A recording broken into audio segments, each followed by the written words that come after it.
Bismillah, alhamdulillah, wassalatu wassalamu ala rasulillah Sayyidina wa maulana Muhammad ibn Abdillah wa ala alihi wa sahbihi wa mawalah. La hawla wa la quwata illa billah. Subhanaka la ilma lana illa ma 'allamtana innaka antal alimul hakim. Rabbi shrah li sadri wa yassir li amri wahlul 'uqdatam min lisani yafqahu qawli. Wa qala al-musannifu rahimahullahu ta'ala wa nafa'ana bihi wa bi ulumihi fid dharaini amin ya rabbal alamin. Ma'asyiral muslimin wal muslimat, hadirin hadirat, shaimin shaimat, Bapak Ibu jamaah Masjid Nasional Al-Akbar Surabaya, serta seluruh pendengar pemirsa dimanapun berada, rahimakumullah.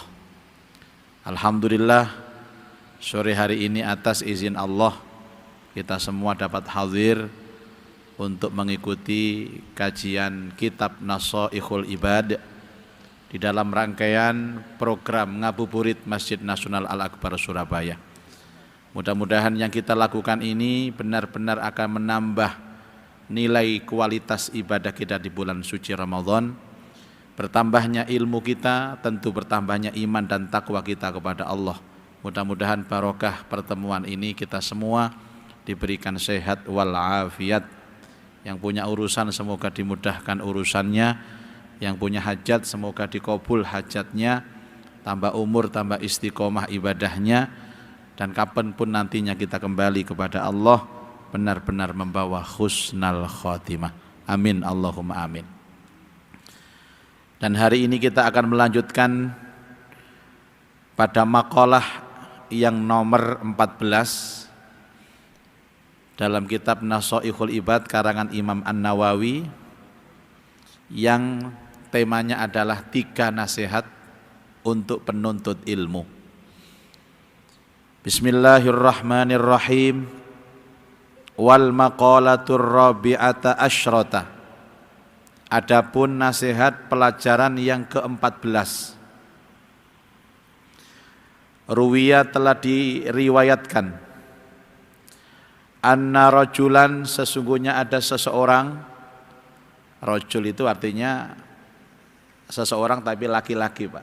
Tapi kadang-kadang rajul itu juga umum, ya laki ya perempuan.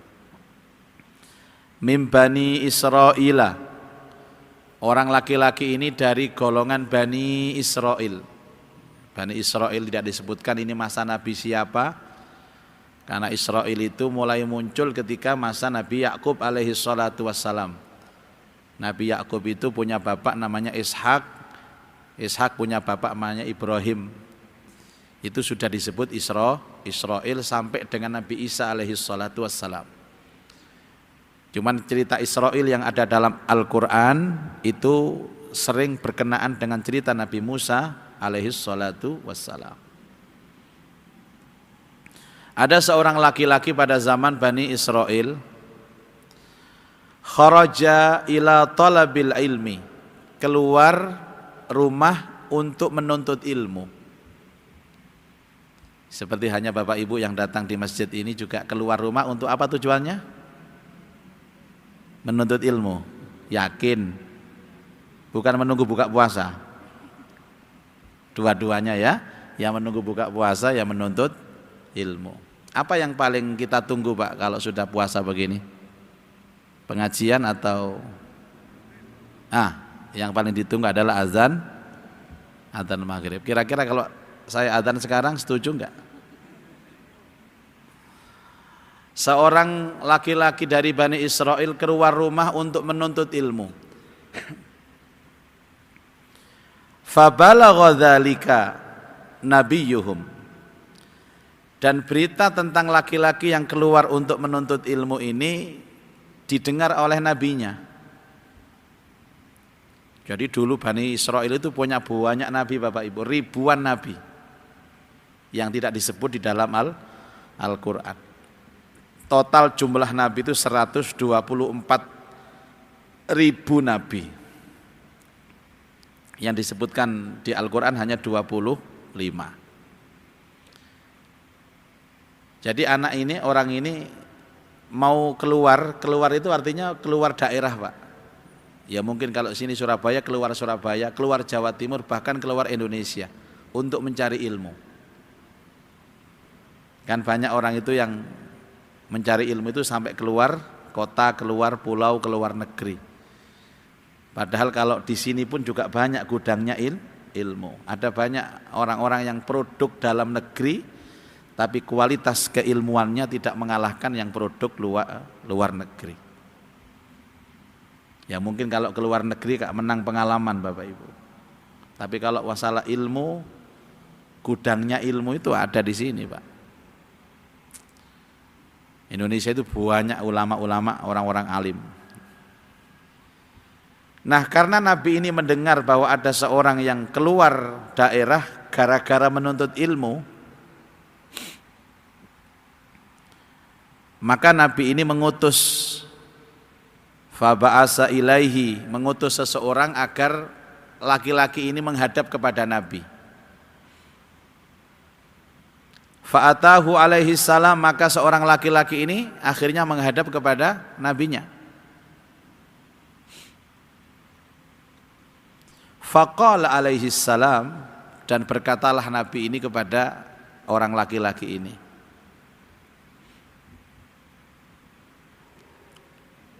Lahu ailidzalikar rajuli, berkata kepada laki-laki ini, ya fata, wahai pemuda. Bapak Ibu kalau mendengar cerita seperti ini, anggaplah sang pemuda itu jenengan.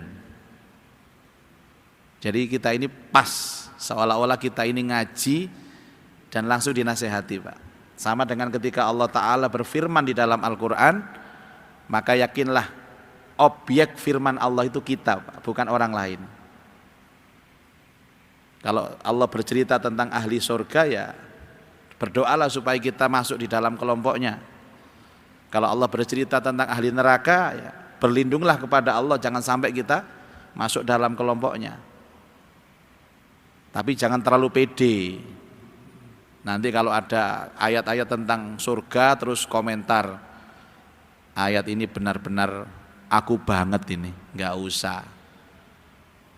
Itu namanya kegeeran namanya Pak, nggak boleh begitu itu. Bahkan Imam Ghazali itu mengatakan kalau ada ayat tentang surga, tolaklah itu dirimu.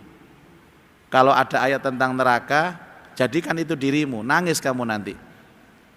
Misalkan kalau ada ayat tentang surga, langsung aja Pak dihadirkan hatinya. Ya Allah, jangan-jangan ini bukan aku. Jangan-jangan ini bukan aku. Aku kok masih jauh dengan ayat ini. Itu namanya orang baik Pak. Tapi kalau Allah Ta'ala menjelaskan tentang neraka, apa hatinya Pak? Jangan-jangan ini aku kok cocok dengan karakterku orang neraka ini. Itu yakin jenengan akan wajilat qulubuhum, akan bisa bergetar hatinya, yang tentunya pada gilirannya akan bisa berubah. Jangan kebalik Pak. Nek ana swarga diakoni awake. Nek neraka kaya-kaya gak blas. Dalam hati kita memang kita pengen surga Pak. Tapi untuk supaya ada perubahan yang baik, kaya gak pantes aku rek swarga iki. Itu nanti akan ada efek dari ilmu yang kita pelajari. Ya fata, wahai pemuda, kata Nabi.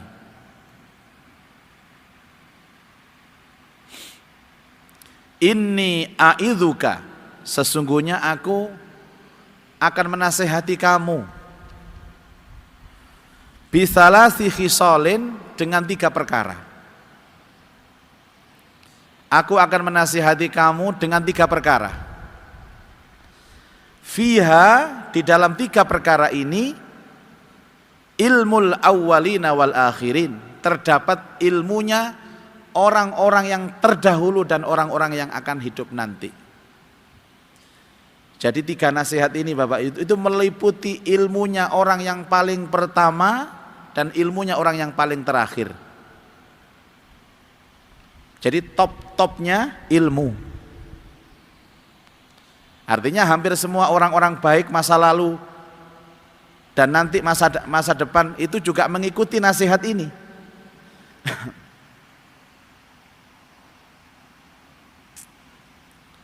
Apa nasihat ini Bapak Ibu sekalian? Ayyakfika dzalik. Seandainya kamu ini menuntut ilmu, cukuplah kamu mengamalkan 3 nasihat ini dalam hidupmu.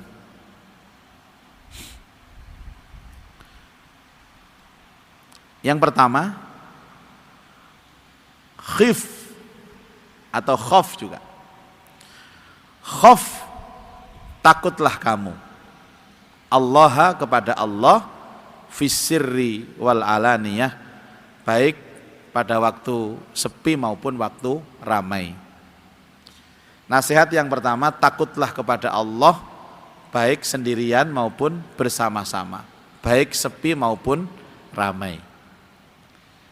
Bapak Ibu, orang itu kalau hidupnya itu penuh dengan rasa takut kepada Allah, maka pasti akan ada sistem kontrol, Pak, dalam hidupnya.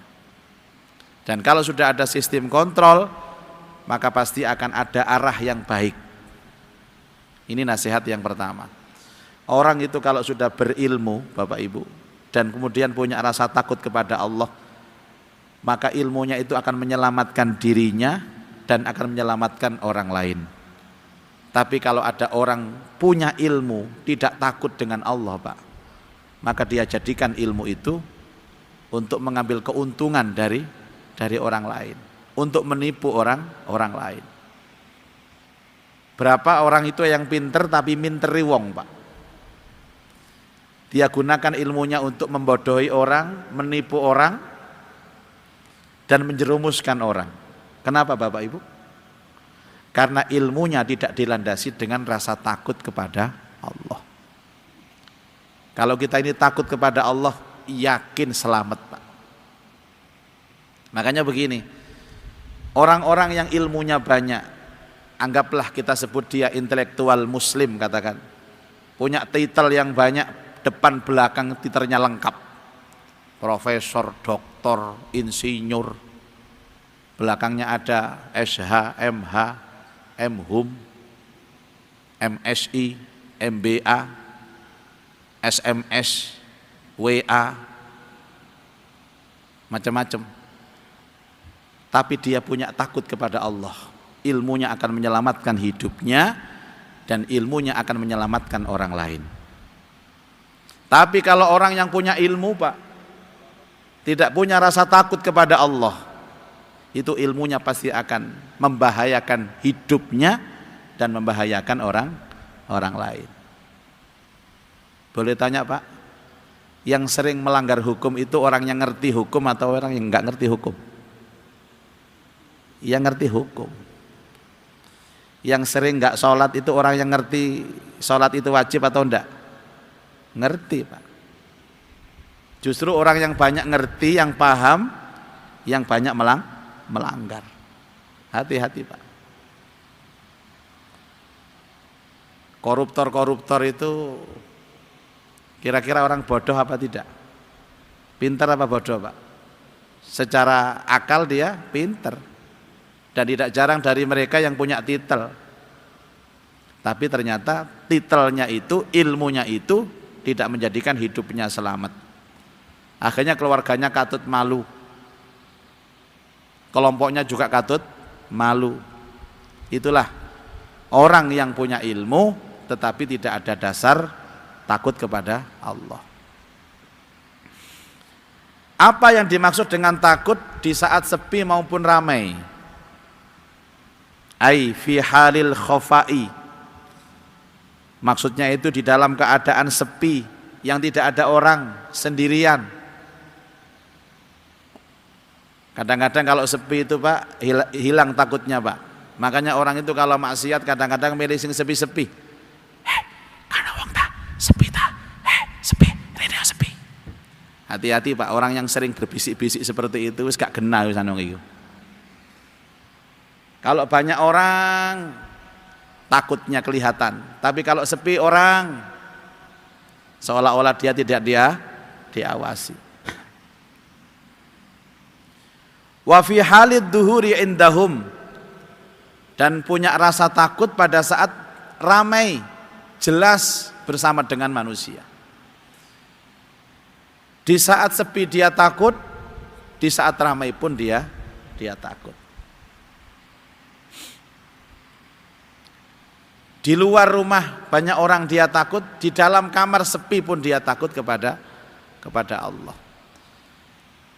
Kalau kita melihat cerita-cerita ulama-ulama terdahulu, justru mereka itu dalam kesendirian mereka itu lebih banyak takut kepada Allah. Mereka suka nangis Pak kalau diwian, kalau sendirian, meratapi dosa-dosanya, mohon ampun kepada Allah. Tapi kalau sudah ramai, mereka tampakkan wajah yang cerah berseri-seri. Itu tandanya orang takwa. Makanya ada 7 golongan yang mendapat naungan nanti di hari kiamat, yang tidak ada naungan kecuali kepada orang 7. Salah satunya adalah orang yang setiap malam dalam kesunyiannya dia berdoa kepada Allah, fafadat ainahu, sampai bengkak matanya Pak, karena nangis. Kalau dia di depan istrinya cerah, di depan anaknya cerah, di depan rakyatnya, umatnya cerah, tapi di saat kesendiriannya dia itu justru nangis kepada Allah. Nanti kalau dia habis nangis tahajud Bapak Ibu, paginya istrinya lihat matanya bengkak. Loh Pak, kok bengkak Pak? Kena apa Pak? Kelilipan. Padahal dia nangis kepada Allah. Tidak dia tunjukkan kalau dia malam itu nangis kepada Allah. Nah niki enten tiyang niku Pak, nek diwian gak tahu nangis, nek ambek wong akeh nangis, itu tangisan buaya. Enten tiyang ngoten niki Bu. Enten nggih, tapi ndak pernah datang ke masjid orangnya. Ini yang pertama. Dimanapun kita menuntut ilmu, bersama guru siapapun kita berada di majelisnya, maka landasan pertama kita takut kepada Allah. Kalau yang namanya takut kepada Allah Bapak Ibu, ya perintahnya dijalankan, larangannya dihindari.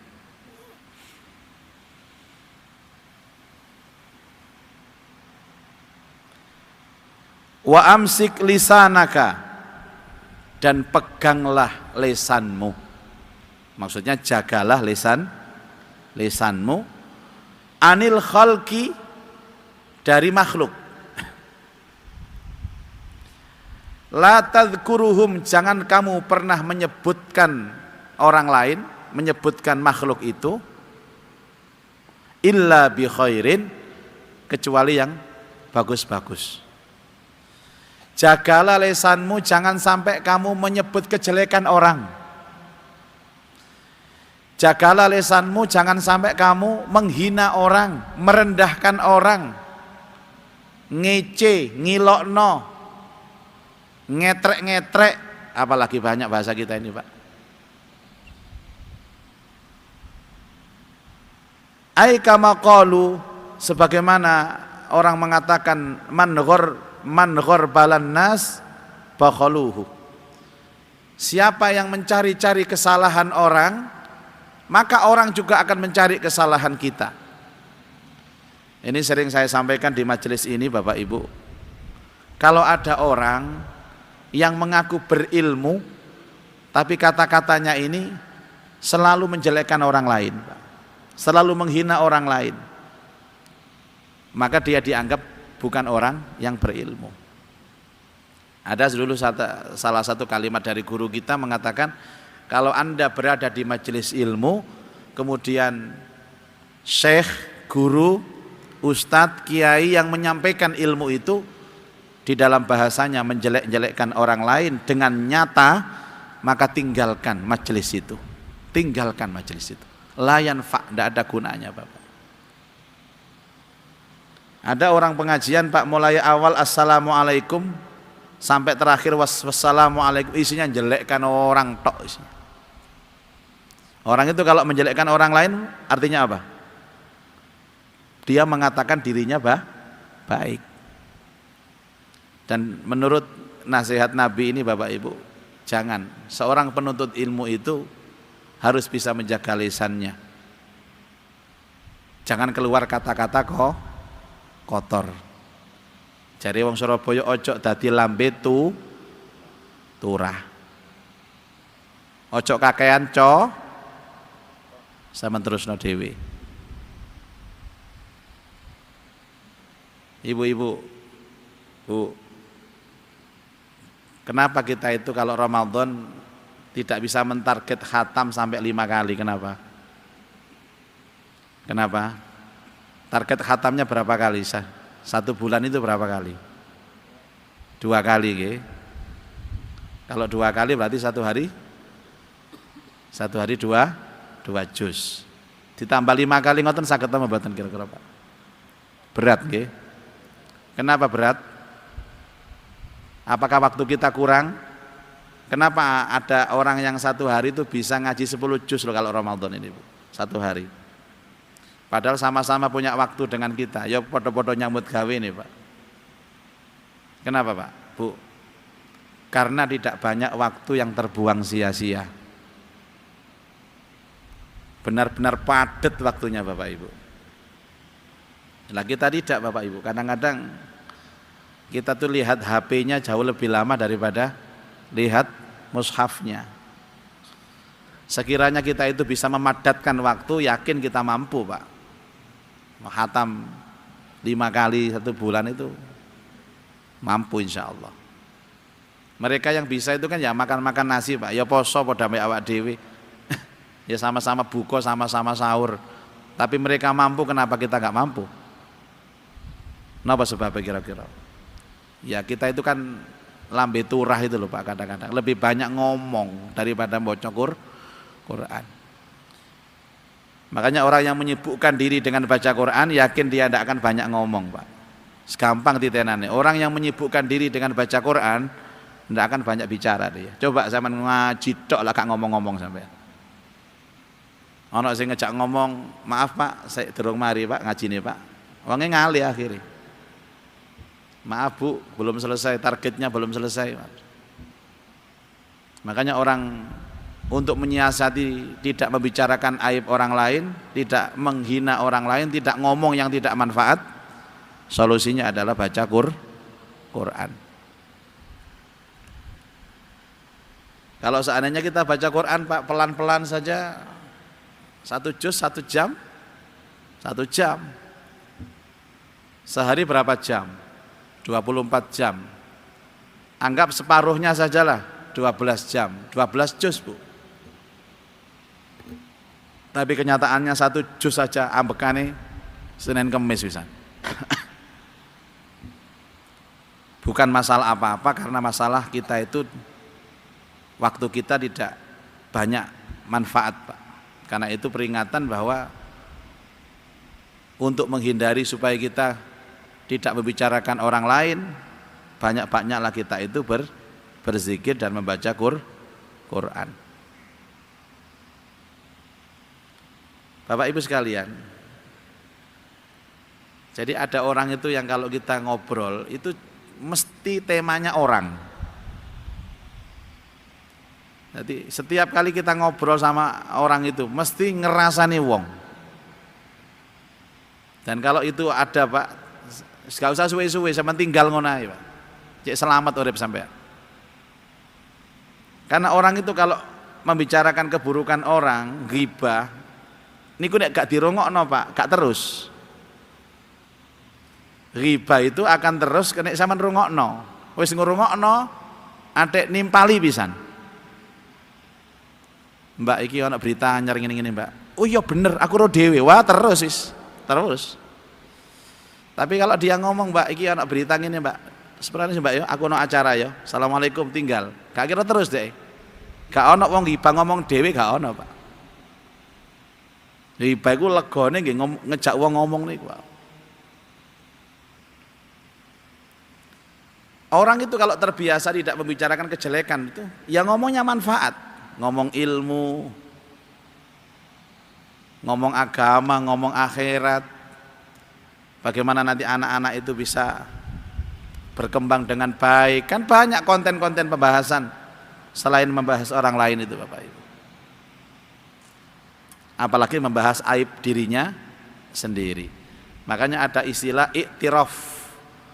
Iktiraf itu satu langkah menuju iktikaf. Artinya iktiraf itu apa? Mencari kesalahannya sendiri-sendiri. Ya Allah, ucapanku selama ini kotor. Ya Allah, pendengaranku selama ini pendengaran yang tidak baik. Ya Allah, pandangan mataku selama ini begini. Saya sibuk dengan itu Pak, habis waktu kita, dan yakin tidak akan sempat membicarakan kejelekan dan aib orang. Apalagi yang dibicarakan aib marotuane dhewe. Lo. Dosane kuadrat sampean. Marotua kok sidirasane ambek mantune lho. Nanti Bu ngrasani marotua sampean. Kualat sampean iki. Engke nek sampean dhewe mantu, dirasani mantu sampean. Temenan ya kandhani. Stop Pak, sing ngrasani marotua.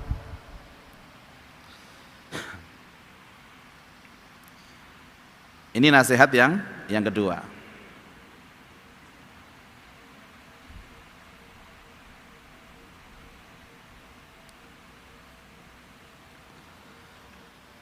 Wandur khobzaka, dan lihatlah rotimu. Roti itu makananmu.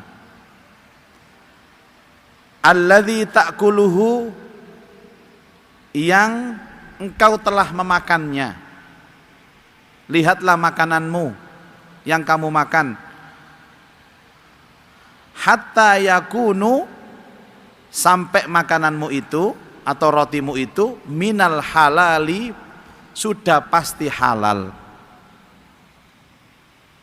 Lihat makanan kita Bapak Ibu, apakah benar selama ini kita itu makan yang halal? Ya bagaimana kita ini menuntut ilmu agama, tapi yang kita makan haram. Kalau yang kita makan haram, maka dia akan menjadi darah haram, dagingnya haram. Terus yang haram-haram ini kemudian kita jadikan alat untuk ibadah. Apa kira-kira diterima? Tidak Bapak Ibu. Rasulullah SAW pernah menyampaikan, lihatlah orang itu, dia berdoa sambil menangis dan memohon kepada Allah, tapi Allah tolak doanya. Kenapa? Karena yang masuk dalam perutnya adalah makanan haram, yang dia pakai itu adalah pakaian yang haram. Jadi selama ini penyebab doa ditolak sama Allah itu apa Pak? Ya karena barang haram, makanan haram, pakaian haram. Semua yang dimakan haram, semua yang dikenakan adalah haram. Dan ini berat Bapak Ibu, berat Masya Allah. Sekarang orang sudah tidak melihat lagi halal haram Bapak Ibu. Sing penting duwe sumbernya dari mana wis gak ngurus. Dia ndak peduli dengan itu semua. Sepokoknya mangan Pak. Jare wong Surabaya, gak kabeh Surabaya ngomong ngeten Pak. Surabaya sing gak tepak niki. Alah Mas, golek sing haram ae wangel sampean kok bahas halal sih. Mboten Bapak Ibu. Sesungguhnya kalau kita mau Pak, justru yang halal itu yang lebih banyak daripada yang haram. Bagaimana kalau seandainya kita makan haram itu kemudian tidak sengaja? Artinya kita sudah teliti dengan sesuatu yang halal, tapi ternyata sik kelebon ae sing haram. Ya napa kira-kira Pak hukumnya ngoten? Gak ngerti sing dipangan iku haram. Baik jenisnya maupun zatnya. Apa jawabannya? Ya sing paling enak gak ngerti Pak, gak ngerti kalau ono hukumnya. Makanya kita wajib ikhtiar dulu. Wajib ikhtiar dulu. Ibu-ibu kalau suami pergi kerja apa pesannya? Wanti-wanti kepada suami apa Bu?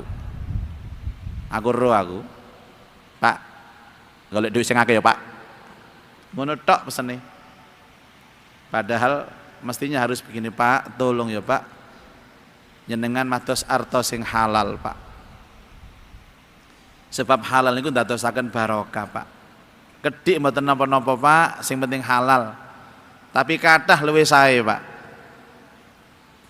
Tolong Pak, jangan sampai kita memakan barang haram. Jangan kau berikan nafkah kepada anak istrimu dengan barang haram. Sekali nanti kita makan barang haram, maka ibadah kita ditolak sama Allah. Dan rizkinya tidak mungkin barokah. nate pesen ngoten tentang bojone. Nate mungkin mau yai mulai mari riyoyo. Saya lagi kepeduk niki, Pak. Suaminya jadi pejabat.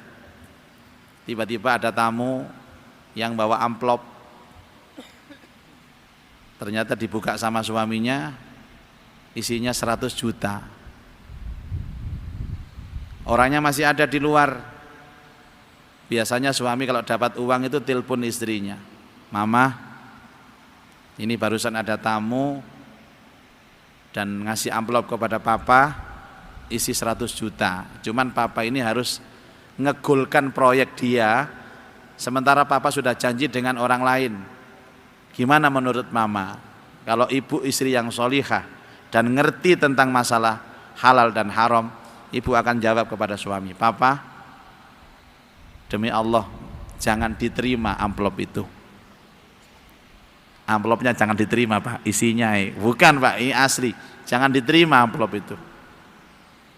Awas kalau papa terima, mama nggak ridho selama-lamanya. Awas kalau papa terima, nanti pulang tak kancingi lawang, Pak, kamu, Pak. Papa turun nang teras saya kok, langsung dilebokno maneh amplop dibalikno, Bu. Anda menyelamatkan suami, Anda menyelamatkan keluarga, dan Anda menyelamatkan banyak orang. Niku nek bojo solihah gena. Tapi nek gak gena nggih diterima. Bojone oleh 1 juta, telepon nang sing wedok, "Mah, iki ana sing ngekeki amplop isi 100 juta, Mah, tapi papa kudu ngerubah ongko, Mah." Ya apa iki? Gak apa-apa, Pak. Kesempatan hanya datang sekali. Trimon. Mumpung kebutuhannya akeh. Lho, cicilan omah gorong lunas, mobil gorong lunas, sampai panci-panci ya gorong lunas. Jenengan menjerumuskan suami, menjerumuskan keluarga, menjerumuskan banyak orang. Niku pada ngejak mlebu neraka berjamaah. Ada 3 nasihat Bapak Ibu. Yang pertama tadi apa? Takutlah kepada Allah di saat ramai maupun sepi. Yang kedua apa tadi? Ibu, napa Bu? Nah, selali sampean niku mau. Lah, apa? Dada. Non? Nah, Masya Allah, gak kerungu aku. Jaga lisan Bapak Ibu. Di dalam Al-Quran itu ada beberapa kalimat yang menyatakan masalah jaga lisan ini. Pertama adalah bagaimana sih Pak orang bisa dianggap menjaga lisan itu? Pertama, dia ucapkan dengan ucapan yang benar. Namanya qaulan sadida. Ucapan yang benar. Kalau ngomong gak ditambahi, gak dikurangi. Yang kedua adalah ucapan yang lunak. Namanya qaulan layyina. Yang ketiga adalah ucapan yang pas dan sesuai. Qaulan ma'rufah. Nah, yang paling puncak yang keempat ini Bapak Ibu disebut ucapan yang mulia. Qaulan karima. Qaulan sadida. Qaulan layyina. Qaulan ma'rufa. Qaulan karima. Layyina itu bagaimana Bu? Layyin itu lemah lembut, kalem, ya. Jadi orang itu kan nampak wibawa kalau kata-katanya itu bagus Pak, kalem, mboten bengak ae. Enten tiyang wedok niku ketok ayu Bu, tapi nek bengak ae ilang ayu sampean. Layyina. Ada yang ma'ruf. Apa ma'ruf itu Pak? Ma'ruf itu yang sesuai dengan audien, dengan siapa kita bicara. Jadi orang itu kalau ngomong sama anak kecil disesuaikan bahasa dan gayanya ya sesuai dengan anak kecil. Kalau ngomong di hadapan orang dewasa ya disesuaikan dengan orang dewasa. Ngomong dengan orang perempuan disesuaikan.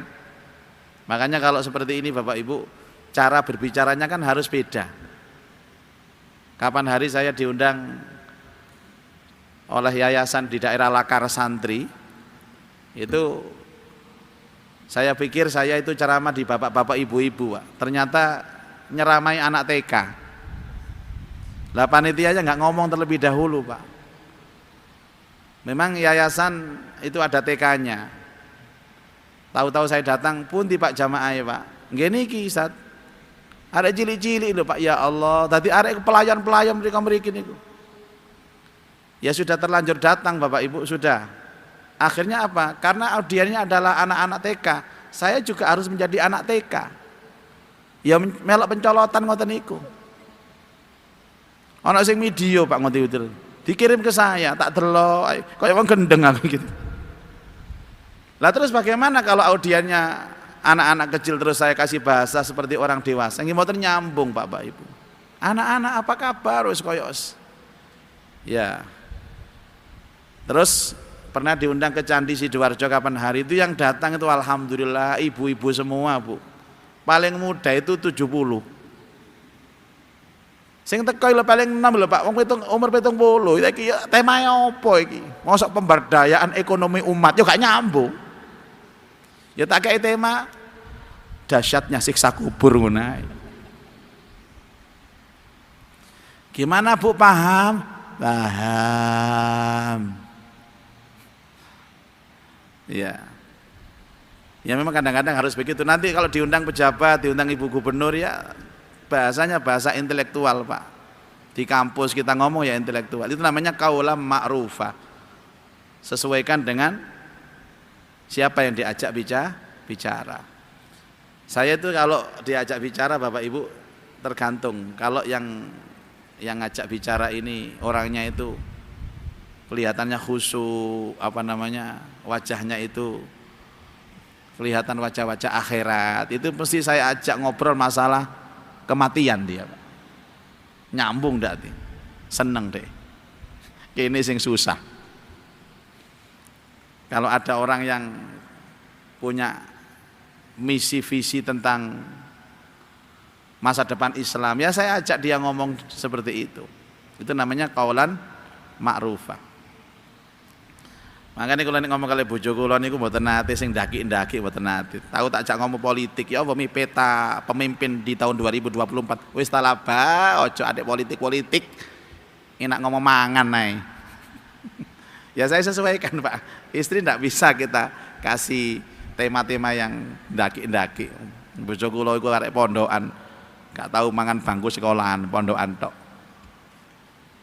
Nah, yang puncak itu qaulan karimah. Apa qaulan karimah itu, Pak? Qaulan karimah itu jenengan diejek orang, dihina orang, tapi jenengan balesi ucapan yang bagus, yang santun. Ini yang paling berat, Pak. Dek ngamuk jenengan nyantai, itu qaulan karimah itu. Jarang orang yang mampu di level ini jarang, Pak. Kiai Ustadz barang ya jarang ini. Kalau bukan dia benar-benar punya kemampuan apa? Kesabaran, keikhlasan dalam hidup. Dalam debat itu ada, saya sering melihat di televisi ada debat Pak. Ada seorang ilmuwan kita punya ilmuwan, diserang, dia nyantai, balasnya nyantai. Dia dicari-cari kesalahannya, dihina macam-macam, dia jawabnya nyantai. Oh, orang ini punya kemampuan luar biasa. Itu yang disebut dengan qaulan layyinah, ucapan yang bagus.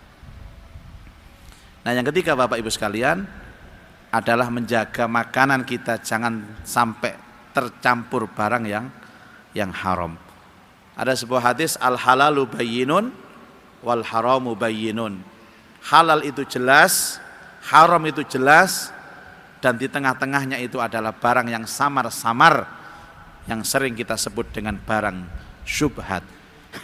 Barang syubhat itu barang yang halal sesungguhnya Bapak Ibu, tapi kita masih ragu-ragu tentang kehalalannya, maka hindarilah.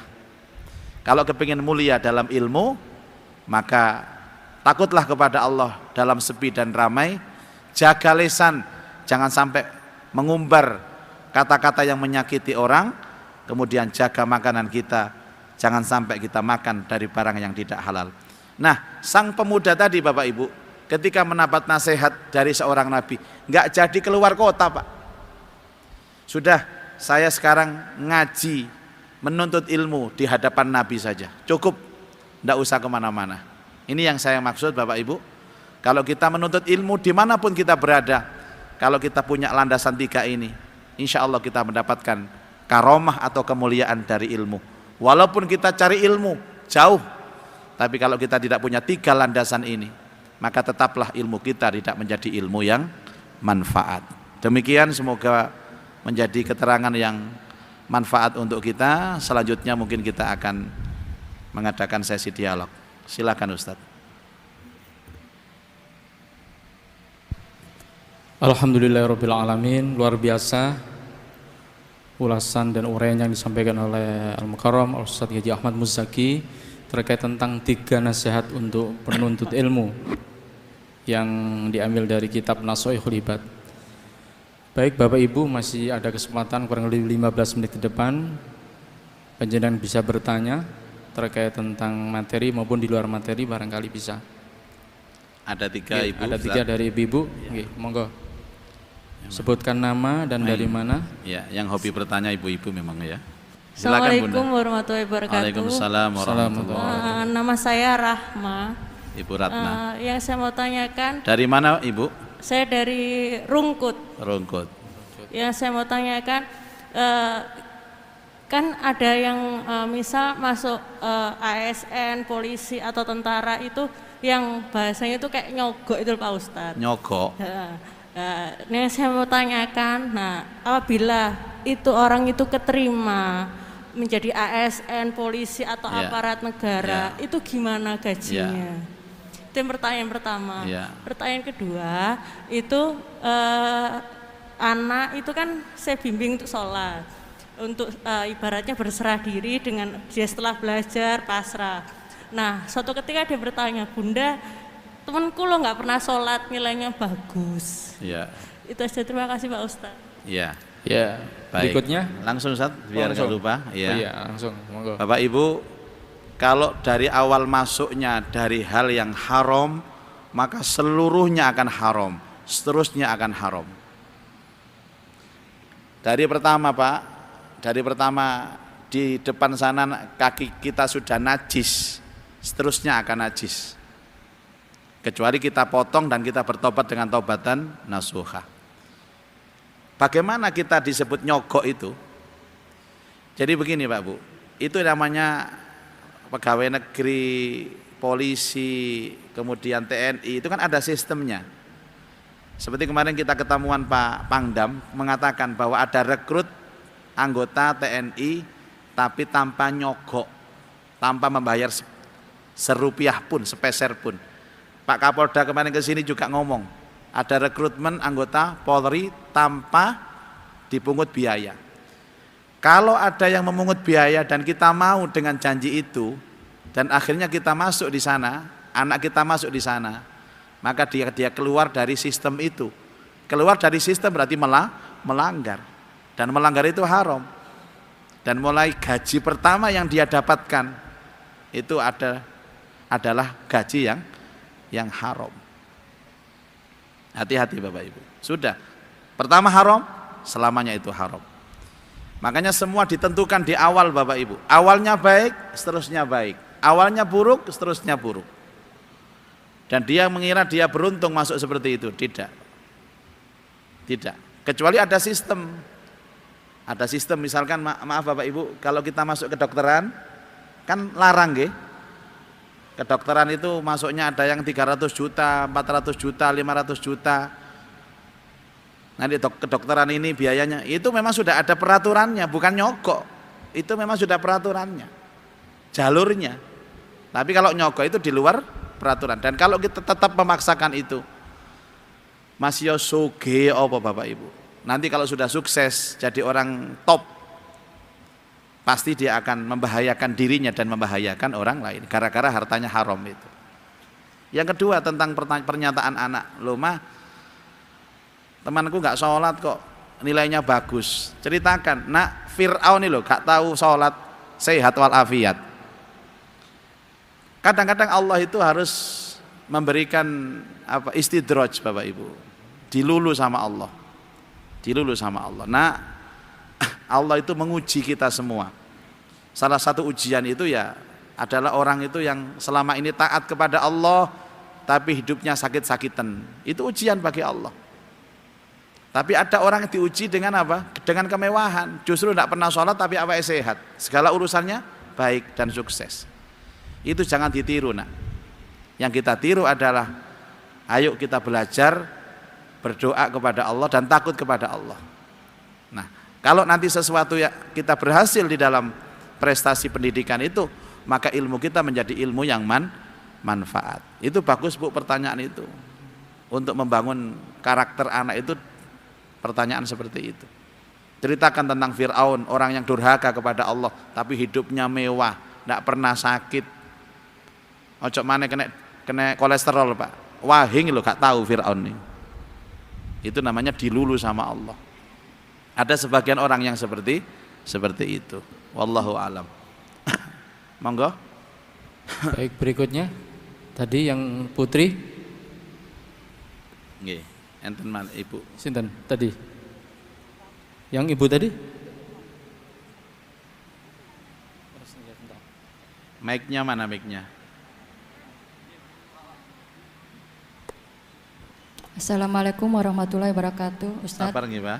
Saya Bu Dewi dari Lidah Kulon. Nggih, Bu. Yang saya mau tanyakan untuk saat ini kan kayak umroh di bulan Ramadan itu kan sangat besar pahalanya seperti haji.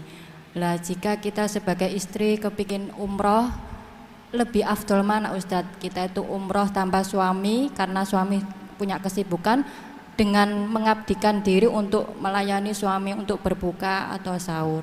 Itu saja. Matur nuwun. Assalamualaikum warahmatullahi wabarakatuh. Lebih bagus melayani suami buka dan sahur. Tidak ada yang ngungkuli pahalanya seorang istri kecuali dia melayani suami. Wis gak ono sing ngungkuli, Bu. Masih yo umroh Ramadan sampe nijenan wis gak iso ngungkuli. Ngambung tangane bojo sampean padha ngambung tangane nambung Hajar Aswad sampe. Tidak ada Bapak Ibu. Kata Rasulullah Shallallahu Alaihi Wasallam, kalau dibolehkan ada makhluk boleh sujud kepada makhluk, aku perintahkan istri sujud kepada suaminya. Kalau puasa sunnah, Anda puasa sunnah, suami minta jatah, batalkan puasanya, layani suami. Tapi puasa wajib jangan, karena ini kan kaitannya dengan Ramadan. Kalau umroh, jangan berangkat sendiri, ada suami sama suaminya. Dan kalau Ramadan seperti ini, tadi dikatakan, kalau panjenengan di rumah melayani anak-anak buka sahur, melayani suami buka sahur, itu mulia sekali Bu, yakin mulia sekali. Sudah, wis sampean nang omahe sampean.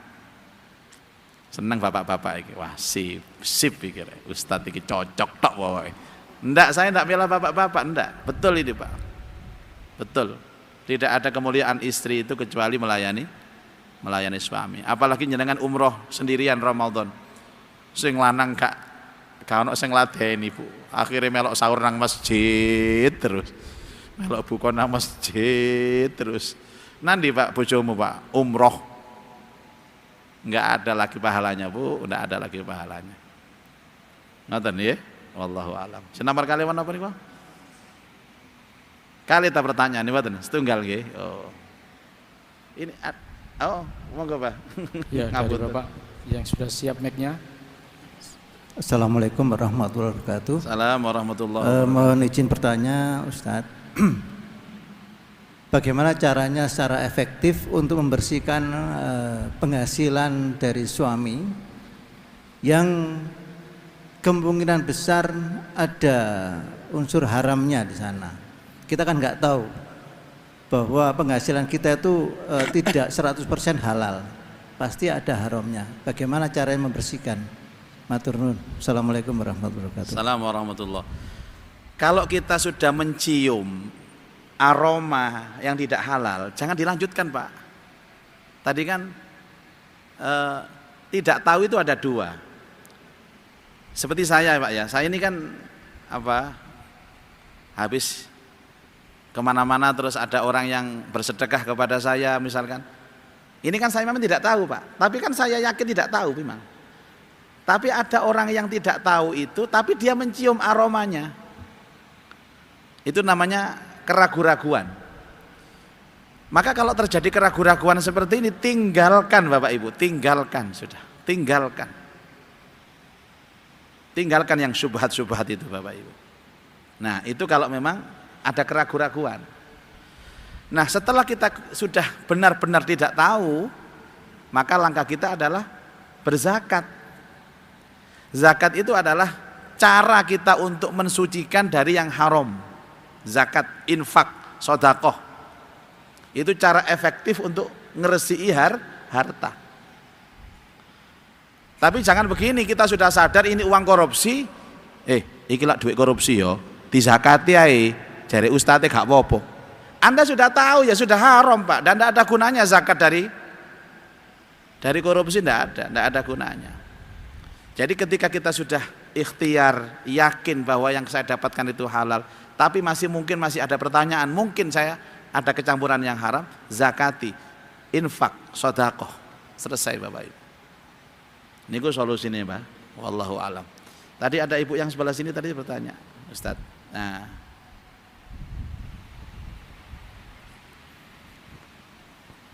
Assalamualaikum warahmatullahi wabarakatuh. Assalamualaikum warahmatullahi wabarakatuh. Nama saya Bu Zuhro dari Kebraon. Ustadz mau tanya, ketika kita berbicara dengan lawan bicara kita, pas waktu puasa itu nyeletuk ghibah. Terus kita tuh pengen sudah saya ingatkan bahwa itu enggak boleh, tapi ngomong lagi, terus nyeletuk lagi. Itu gimana caranya biar tidak menyinggung perasaannya, untuk mengingatkan biar tidak tersinggung gitu. Iya. Terima kasih. Assalamualaikum warahmatullahi wabarakatuh. Orang riba itu tidak usah diingatkan Pak, sama tinggal aja mari Pak. Ditinggal aja. Nanti kalau dia kita ingatkan akan ada riba berikutnya. Jadi tinggalkan saja. Bapak Ibu, orang itu kalau sudah tahu bahayanya riba dan dosanya riba, Masya Allah Pak Bu, kalau seandainya kita tahu bagaimana bahayanya riba itu, Masya Allah. Ayuhibbu ahadukum ayyakula lahma akhihi maitan fakarihtumuh. Apakah mereka itu doyan, mau memakan bangkai saudaranya sendiri, mangan batangnya dulur loh Pak, riba itu. Dan solusinya nggak usah diingatkan Pak. Sok terapinya orang riba itu ojo direken, tinggalkan. Mbak, sepurane Mbak yo, aku ono acara. Mbak, aku sing ngeterno bojoku. Mbak, aku ngeterno anakku. Selesai Bapak Ibu, selesai. Riba itu akan menjadi-jadi. Itu karena apa? Karena disemoni Pak. Nah, begini Mbak. Dulu pernah kita bahas dalam kitab kita bahwa orang mengingatkan itu ada dua cara. Pertama cara langsung, cara tidak langsung. Kalau memang dia sudah punya penyakit riba, sudah kronis lah, ribanya stadium 6 Pak, saking nemennya penyakit riba, jangan diingatkan. Kalau sama yakin bahkan dia tersinggung akhirnya geger. Tapi cari orang yang dia hormati, orang tua lah, nyele wong untuk mengingatkan dia. Tapi sebenarnya satu hal, orang riba itu kalau kita diam saja tidak akan diteruskan kok. Dan dia sendiri perasaan. Lah ya balik-balik tak ngerasani wong kok gak gelem ya wong iki ya. Nanti akan perasaan. Sekali lagi, shock terapi bagi orang yang suka riba itu, tinggalkan dia. Jangan mau mendengarkan. Jangan mau bicara lagi dengan dia. Ya termasuk Pak bojo sampean nek umpamane senengane riba, sampean tinggal ae nang masjid ngono ae. Pak, iki lho tangga sebelah sik mah, aku nang masjid sik. Nang masjid tengok mulai mana cak riba mana nang masjid terus. Akhirnya turun masjid sampean. Lha apa Pak? Bojoku lho ngejak rasan-rasan mawon Ustaz. Niku jenenge bahaya. Ngaten Bu nggih, wallahu a'lam. Ya, sebelum kita tutup dengan closing statement dan doa, masih ada satu lagi kesempatan untuk bertanya. Ada lagi itu Ustaz, Ibu. Itu bapaknya. Oh iya. Yang dekat mic-nya bapaknya ini, Bu. Boleh nggak tambah dua gitu pertanyaannya? Assalamualaikum warahmatullahi wabarakatuh Ustaz. Waalaikumsalam warahmatullahi Pak wabarakatuh. Nurkolik dari Lidah Kulon juga. Bagaimana sikap menurut panjenengan, misalnya kita bekerja jual beli mobil. Mobil itu sebetulnya sudah pernah cacat, tapi kita perbaiki sehingga kita ada pembeli tapi tidak ngomong, tidak menyampaikan bahwasanya itu habis kena tabrak dan sebagainya, tapi sudah ini. Tapi kita membiarkan, silahkan dicek sendiri. Ternyata beliaunya itu tahu di kemudian hari setelah kita menerima pembayarannya. Apakah hal seperti ini kita tidak jujur? Ya. Terus hasil dari kita mendapatkan keuntungan itu, apakah bisa dikategorikan mungkin yang tertinggi haram? Terima kasih jawabannya Ustaz. Ya. Assalamualaikum warahmatullahi wabarakatuh. Baik, assalamualaikum warahmatullahi wabarakatuh.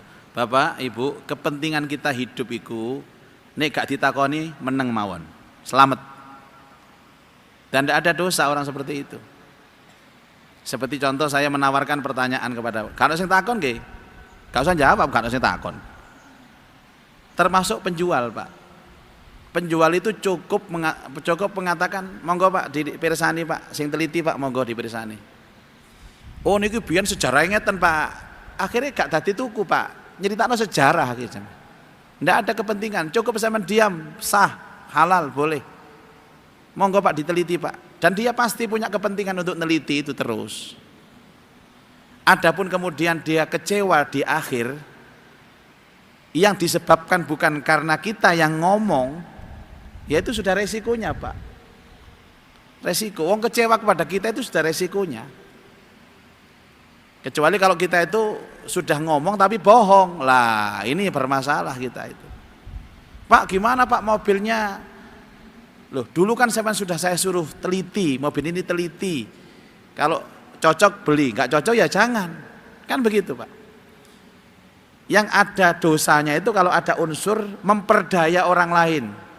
Padahal konsep jual beli itu la dororo wala diror. Jangan menipu dan jangan ada yang ditipu. Itu prinsipnya. Jadi silahkan. Seperti ada orang yang mau melamar anak kita Pak. Kan bodoh niku kan konsepnya. Ya jangan ceritakan aib anak kita, diam saja. Biar dia cerita, tanya di lewat orang lain silahkan. Mau neliti silahkan. Yang terukur. Kemudian dinikah, pada akhirnya dia kecewa. Ya gimana lagi, namanya orang hidup tidak ada yang sempurna. Yang tidak boleh itu bohong, menceritakan. Dulu Rasulullah Shallallahu Alaihi Wasallam ketika ditanya satu pertanyaan maka jawabannya 2, 4 jawabannya 8. Misalkan dulu pernah Rasulullah menjualkan barangnya Ibu Khadijah. Bagaimana kualitas ini? Kualitas ini diceritakan sama Nabi. Ini bagus Pak, cuman ini ada besetnya sedikit. Ini ada cacatnya sedikit. Diceritakan sama Rasul. Ketika ditanya, diceritakan ini cacatnya. Ini kelemahannya apa? Ceritakan kelemahannya. Kalau dia diam, nggak usah diceritakan Bapak Ibu.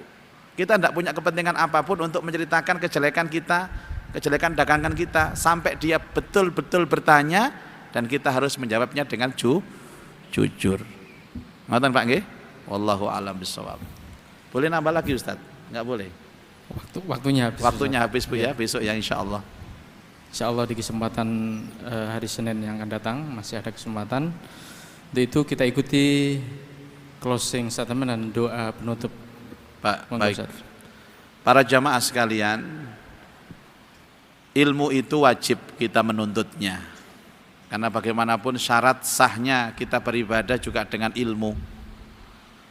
Tapi ilmu itu pun juga ada landasan prinsipnya. Apa itu? Pertama adalah ilmu yang dilandasi dengan takut kepada Allah. Yang kedua, dengan cara kita menjaga lisan. Jangan sampai kita menyakiti orang lain. Karena menyakiti orang lain itu cerminan orangnya tidak punya ilmu. Dan yang ketiga, tidak ada guna ilmu yang kita peroleh, tapi hari-hari kita itu, perbuatan kita itu, makanan kita itu semuanya adalah barang-barang yang haram. Karena itu pesan Nabi, yang pertama takutlah kepada Allah di saat sepi maupun ramai. Yang kedua, jaga lisan, jangan menyebut orang lain kecuali kebaikannya. Yang ketiga adalah ayo kita protek, kita jaga makanan kita. benar-benar makanan itu adalah makanan yang halal. Insya Allah pada saatnya kita menuntut ilmu dan Allah memberikan kita ilmu, tapi dilandasi dengan 3 ini, ilmu kita ini akan menjadi ilmu yang manfaat dan ilmu yang barokah. Mari kita sama-sama munajat dan berdoa kepada Allah. A'udzubillahi minasyaitonirrajim. Bismillahirrahmanirrahim. Alhamdulillah rabbil alamin. Allahumma shalli ala sayyidina Muhammad wa ala alihi wa sahbihi ajma'in. Allahumma anfa'na bima 'allamtana wa 'allimna ma yanfa'una wa zidna ilman nafi'a.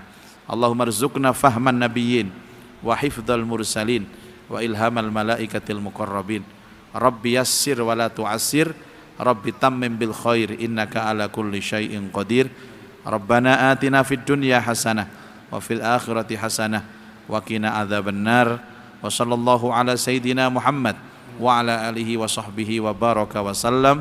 Walhamdulillahi rabbil alamin. Assalamualaikum warahmatullahi wabarakatuh. Waalaikumsalam warahmatullahi wabarakatuh. Para pendengar, para pemirsa, para jamaah sekalian, dengan dibacakan doa, maka usai sudah acara ngaji ngabuburit pada edisi Senin sore hari ini. Sebelum kami undur diri, kami informasikan ikuti rangkaian lomba festival Ramadan Genzi selama bulan Ramadan, atau info selengkapnya bisa diklik masjidalakbar.org/lomba Genzi. Kunjungi virtual tour Masjid Nasional Al-Akbar Surabaya melalui laman web masjidalakbarsurabaya.org/virtual tour. Terima kasih kami ucapkan kepada Bank Syariah Indonesia, MPM Honda, Yasmin IC, dan Madu TV. Juga kami informasikan ikuti ngaji ngabuburit besok tanggal 28 Maret 2023 bersama Al-Mukarram Ustadz Haji Muhammad Husni Mubarak MAG Al-Hafidh yang akan mengkaji tentang tafsir Jalalain. Demikian, terima kasih atas kebersamaannya. Mohon maaf kami akhiri, wallahul muwaffiq ila aqwamit thoriq. Wassalamualaikum warahmatullahi wabarakatuh. Waalaikumsalam.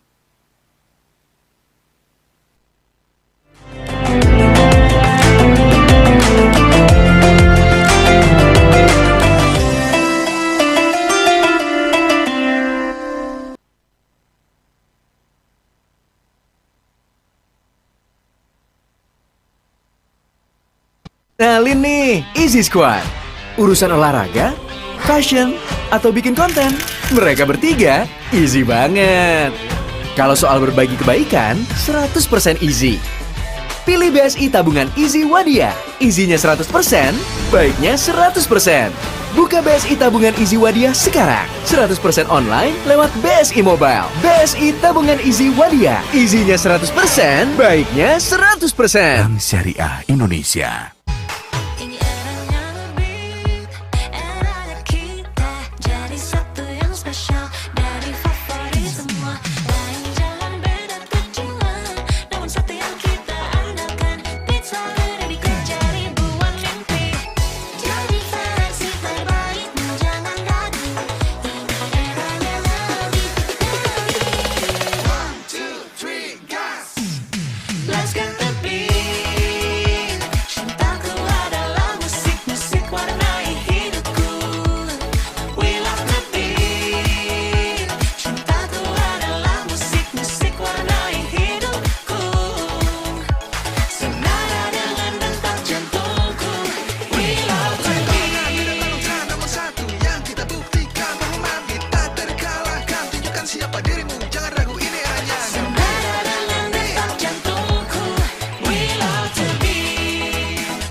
Tunggu. Yang lain pada kemana nih? Kok sepi? Coba bikin lebih ramai lagi. Coba tambahin.